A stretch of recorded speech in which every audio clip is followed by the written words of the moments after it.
Subscribe to our YouTube channel and press the bell icon to get the latest updates.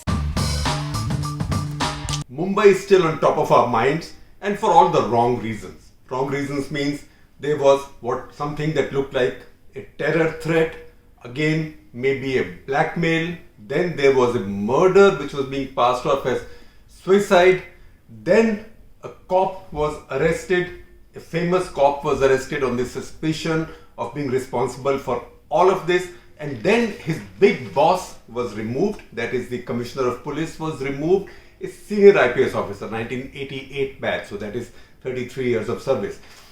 And shortly after he was removed, he wrote this letter. Now those 20 gelatin sticks in the Scorpio parked on the same street on which the Ambanis live, that could not have caused a big explosion. But this letter has caused an explosion because in this letter, he has laid charges at the doors of his Home Minister, Anil Deshmukh, saying that he had asked this police officer, Sachin Waze, who seems to feature everywhere, in every story. Looks like you cannot make any story without him in Mumbai right now. That he had asked him to extort 100 crores a month, mostly from bars, dance bars, restaurants, etc. in Mumbai. And he says that he had taken it up, etc., but he had never reported formally to anybody in the past. That has also led to a political slugfest now. We know that BJP is demanding the Home Minister's resignation. The Home Minister is from Sharad Pawar's party, so Sharad Pawar came out in defense of him, saying that in these dates, because the police commissioner has said that the Home Minister gave these instructions in February, so Sharad Pawar has said in February he was laid down with COVID. 5th to the 15th of February he was in hospital, and then for the next 2 weeks he was quarantined at home. And BJP on the other hand now has hit back, saying that he was holding a press conference on 15th of February and videos of those press conferences are available. Once again, Sharad Pawar and his party are saying that this was done on video conferencing. He was at home, he could have done anything on video conferencing. Anyway, so that is the short story. We are not going into any of that because that is not so cluttered. This is all sequential, and you know, one thing has followed from the other. Now, every bit of story, every piece that makes this jigsaw is a cluttered story by itself. Behind this lies a principle, and that is what we will talk about today. That principle is the politics of police encounters. Because any police force, any state, any situation where it looks like that conventional policing doesn't work, or where it looks like that whether it's terrorists or it is blackmailers, it's thugs, that they've become too powerful or mafias become too powerful, then you get these trigger happy policemen because they are the ones who are supposed to put this down. So from Dirty Harry to Daya Nayak is a character from Bombay who's still in Bombay police, or to Sachin Waze, you need these people. Now, why do you need these people? You need these people because one, the bad guys have become so powerful that there is political pressure to do something right. Because if I take you back to Mumbai of mid-90s, late 90s, Mumbai was a bloody mess because everything was being held to ransom by mafias. All builders were being held to ransom. All builders had to pay hafta to the mafias. Film stars, film producers were being held to ransom. They were fired at. Some were killed. This was just a blackmail, and blackmail was not just for money. It was also for you take so and so as your heroine, for obvious reasons. And those are well-known stories, so I will not mention any names. This was a real thing that happened. Similarly, say in Punjab, terrorists took over everything and it was impossible to contain them. So once again, you needed trigger-happy cops. You needed what is called as an easy dispatch approach to these situations. Kashmir has had this situation also very often. Gujarat has had this in the past. The Ishrat Jahan case still sort of lingers on. An example of the same syndrome, that you have policemen, you empower them, you give them automatic weapons or whatever and say that you put this problem away. Why does it happen? It happens because you think that conventional policing will not work. Which means you catch somebody, you have to take the person for remand. The person may get bailed in the course of time and then again start killing witnesses or threatening witnesses or the police officers, etc. Also threatening judges. Also, finally, if a person is put to trial, who will come and stand and give evidence against him? Because everybody will have the fear of their lives. So, simple logic is, I'm not justifying it, I'm just explaining it to you. Cut the clutter is about explaining a situation. So, phenomenon is that look, you are like somebody, you make the conventional policing job impossible. You make the prosecutor's job impossible. The prosecuting lawyer is afraid that you will go after him. You make the judge's law impossible because the judge is afraid that if the judge convicts you, you will go after him. And you make the witness's life impossible. So you've killed the entire system of jurisprudence which is supposed to give you justice. Now, because you've killed that system, you don't deserve that justice. So that is the logic, that what you are indulging is chutzpah, that you can't kill your own parents. These institutions of criminal jurisprudence are like your parents. You kill them, so you live by the gun, you die by the gun. That is the logic that police forces and political class have followed from place to place to place to place. Some of that's happening in Uttar Pradesh right now. That's what is meant by Uttar Pradesh's thok do policy, that you can't prosecute these people, takes too long, witnesses don't come, then they get away, or they sit in a jail, as they seen this Mukhtar Ansari is sitting in a jail in Chandigarh, in Punjab, not in Chandigarh, in Punjab, and from there he's doing whatever he wants to do his state, that is UP, in fact Eastern UP, and the reason he was sent away to another state was precisely this, that he should not be able to run his mafia activity or lead too comfortable a life where he is. So there will be junctures in our history in every state when things get too rough, that politicians, that police officers would get exasperated and say, iska ek hi tarika hai. Let's do the fixing of crime through encounter. So let's use the encounter strategy. And this is when politicians will give them the green signal, and generally the system will cooperate or be complicit in this. System means the judiciary, the media, everybody, because you are so terrorized by one lot. So this is what happened in Mumbai in the mid-90s. Now Sachin Waze is a product of that culture. That culture had many such famous or infamous. It depends. When they are needed, they are all famous. When they are not needed, they become infamous. And I will tell you about some of them. So when they are useful, they are lionized. Everybody sees them as stars. But once they exterminate the problem or the menace that they were sent after, then people start asking questions. This happened in Punjab also. Many Punjab police officers are still facing criminal cases for whatever they did in those days of the peak of terror, but that was done with their superiors' clearance, encouragement, empowerment, and they got their medals as well. Now, Mumbai has had phases of the underworld ruling Mumbai, then declining, ruling Mumbai, and then declining. So, last such phase was late 90s, and that is when these encounter cops came in. Now, when you read about Sachin Waze, when you read about Sachin Waze, you also read about Pradeep Sharma, because he worked in Pradeep Sharma's team. Pradeep Sharma was an inspector. He was sort of among the senior most of these. There was also Daya Nayak, again a famous personality, the same encounter cop. Daya Nayak, from what I remember, is still in service. Later, after the encounters were over and Bombay had been freed from underworld, they all faced cases. They were prosecuted for murder, for allegedly staging fake encounters. They were dismissed from service. It so happened that they won their cases and they came back. Sachin Waze also was a case like that. One Muslim engineer is supposed to have died under his custody, and he was under trial in that case, and that is how he was suspended. And then he resigned, he joined the Shiv Sena, he resigned, he did many entrepreneurial things, set up a website, wrote a best-selling book, but then he came back, he was taken back in the police. That story we've told you about. Now, the reason we talk about encounter policing and encounter politics, because that lies at the base of what has happened in Mumbai right now, and I will explain to you why.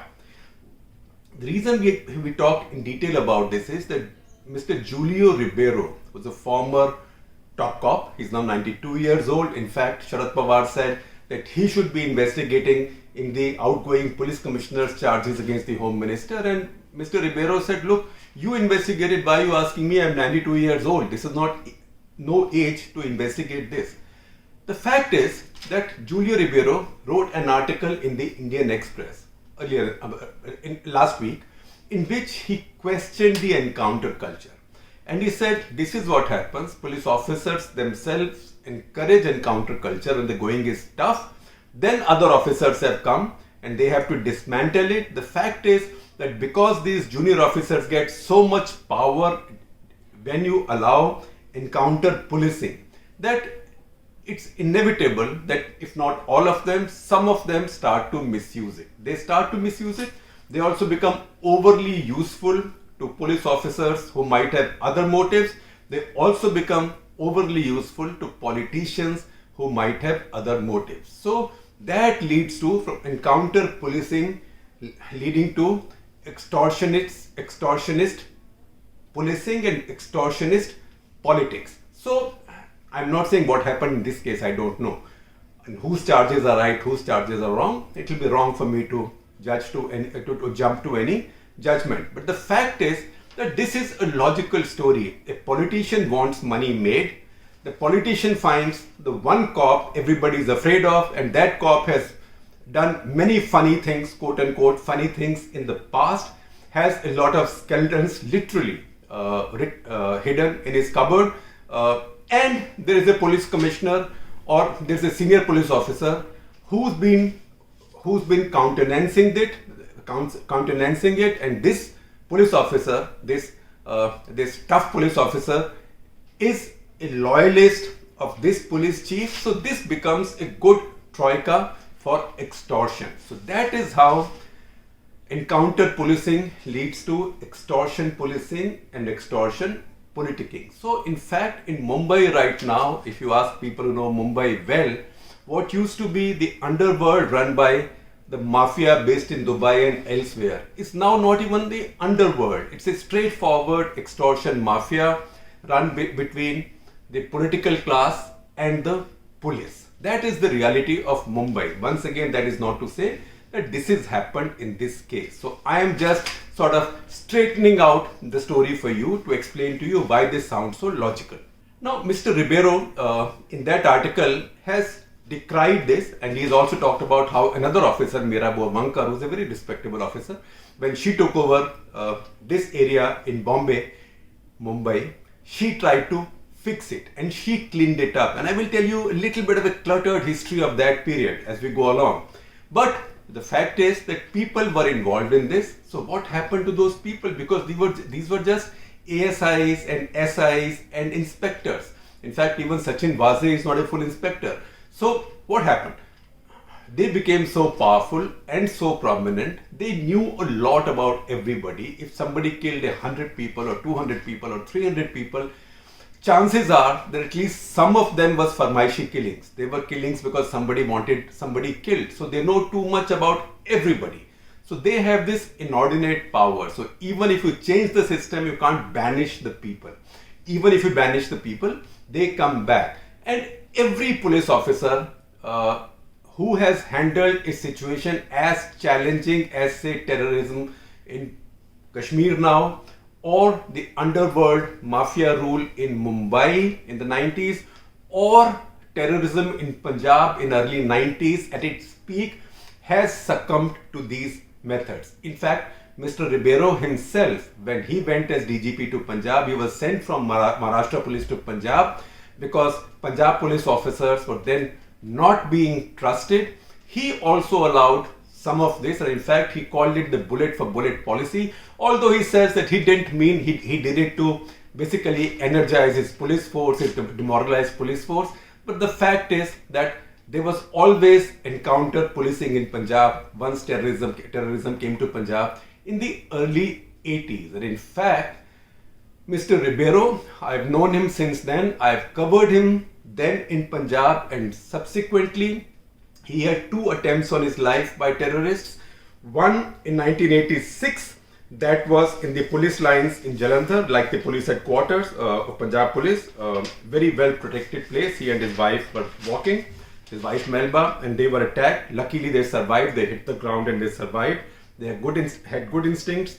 Then in August of 1991, they were again tracked by terrorists. So what had happened in Punjab was that because the government knew that a lot of the police officers who had been key to the fight against terror in Punjab, they were marked men, that terrorists will come after them. And they came after many of them and were successful, unfortunately, in some cases. Remember, General A.S. Vaidya, the Chief of Army Staff, when Operation Blue Star took place, within months of his retirement, he was assassinated while driving his Maruti 800 in Pune.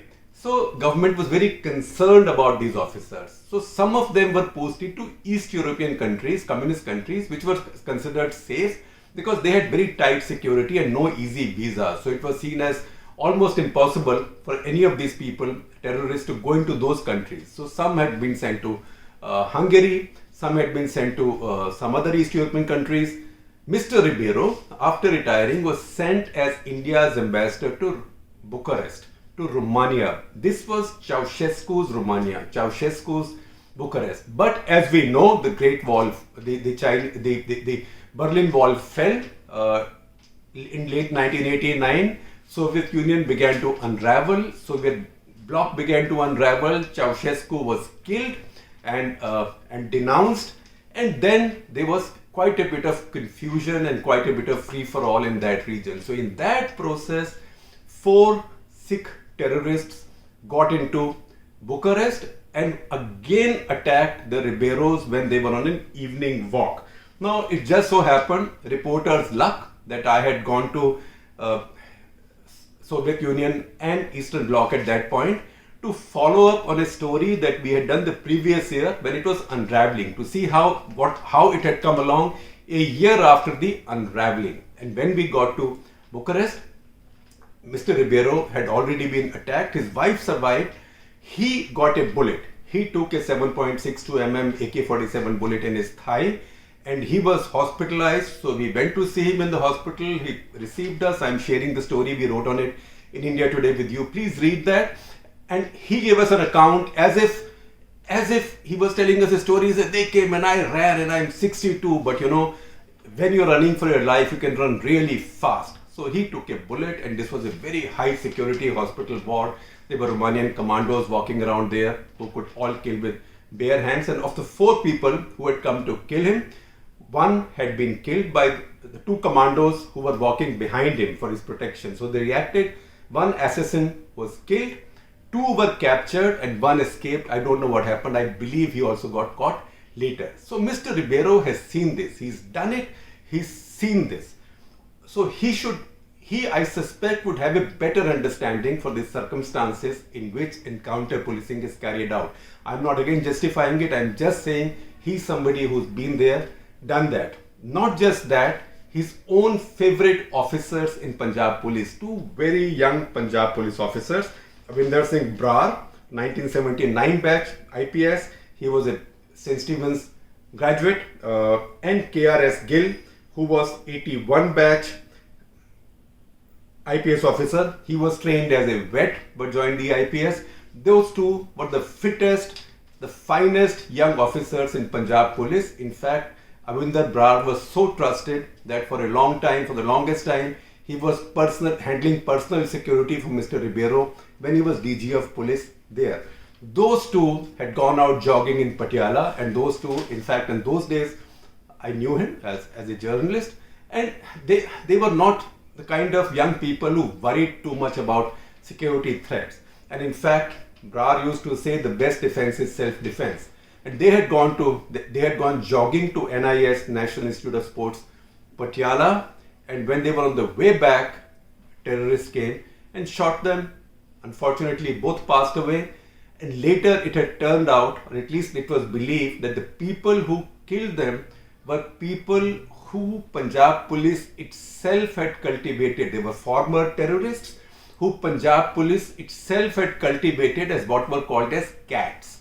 Cats means it was just a name given to terrorists who surrendered or who came overground or who were captured and who then agreed to work for the police. Now, if you betrayed one cause, you can betray the other cause also. So once again, it was a dirty trick used, which unfortunately in this case turned on the police and two young people. Apparently, because of this, I mean, definitely they sacrificed their lives, but apparently because of this sort of intrigue that was being played by the police. So once again, people, when they decry encounter culture, once encounters are not needed, but encourage and use encounter culture when they seem to have, they see no other alternative. That is not helpful, because that does not work towards fixing the system. Now you might ask me, how can I talk about these encounter cops and encounter situations with such confidence, authority or whatever? क्या समझता है अपने आप को? So you know that I saw this from close in Punjab, and there is my reported work for that. But in Mumbai, I didn't cover it when it was happening. But in early days of Walk the Talk was a show on NDTV that started in 2003.